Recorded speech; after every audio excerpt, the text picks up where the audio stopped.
We have this reflection today from the Gospel of Mark, which is the earliest of the Gospels, about the calling of the first disciples.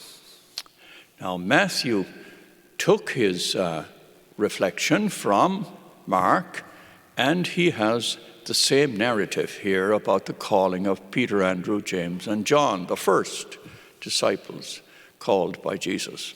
However, Luke has a different story.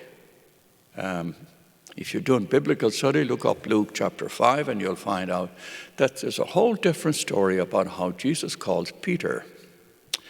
And this Sunday coming up, we have the Gospel of John, the calling of the first disciples. Totally different story from the Gospel of John. So John and Luke remember it somewhat differently than Matthew and Mark. Now, why did Jesus choose the fishermen, and what did he have by way of a preference for choosing the 12? They were all very different. So let me look at that for a moment as a matter of interest and maybe teaching too.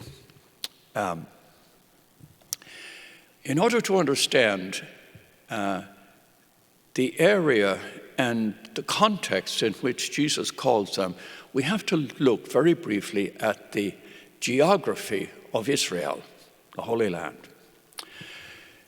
It's a very small country. It's a little smaller than the state of New Jersey. So it's a very small area. From the north all the way to the south, it's only 290 miles. So it's a very small area. The widest part from the Mediterranean over to Jordan is only about 80 miles. So it's a small area. And a whole going south from Jerusalem all the way down to the border of Egypt, which is about 60% of the whole country, is desert. So we're looking at a small area going from Judea, from Jerusalem, all up to the north to Galilee. And to understand this, we have three kind of provinces. We'll call them provinces. Okay, we have Judea with Jerusalem, and in the middle we have Samaria, the woman at the well, Palestinian stronghold there at Nablus and Ramallah. You'll read about that in the news. And then in the north, about 60 miles north of Jerusalem, is the Sea of Galilee, and that's the whole area of Galilee. Nazareth, Capernaum, Mount of Beatitudes, all of these, Cana, all up there in the north. All 12 were from the north. There's always an exception, okay, with the possible exception of Judas. We don't know what Judas Iscariot.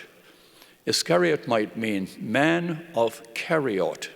And if that's what Iscariot really means, he's from a place called Keriot, which is in Samaria, would be in the center. But what they have in common is they're all from the north. They're all from Galilee. Now, Galilee was fiercely nationalistic. And therefore, when they follow Jesus, it's not so much a spiritual thing now. They follow Jesus because they see a messianic possibility. And they're following Jesus because he will be powerful and he will lead a new resurgence of national identity for the people of Israel, who are dominated by a Roman occupying power. So they see possibilities of a whole new messianic era. Not so much spiritual, maybe spiritual, but especially political. And therefore, when eventually Jesus announces a different kind of messianic presence, they become very disillusioned. So what do they have in common? I mean, we have fishermen, and we have Matthew, who is a tax collector, and then we have The others, we don't know what their disciplines was or what their professions were. So we know about the fishermen and we know about a tax collector. They were a very unusual kind of a group that Jesus selected for the 12. And yet, somehow in God's providence, each was chosen. Now, what they have in common is they're from Galilee. That's the first thing. Secondly is they're very human.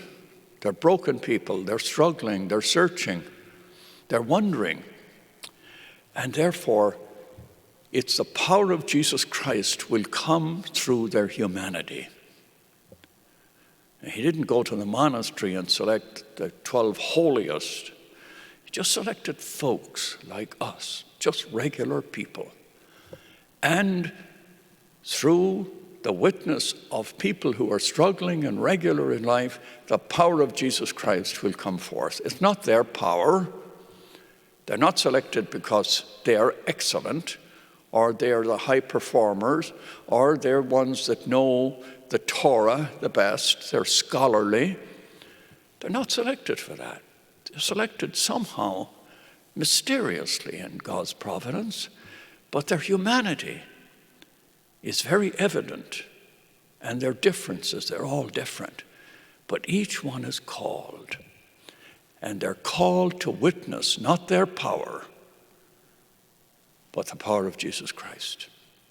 It teaches us that each of us is called, not because we're brilliant and not because we're outstanding or not because we're intellectual. We're called in a mysterious divine providence, but we're called not to witness our power or our intellect or our abilities.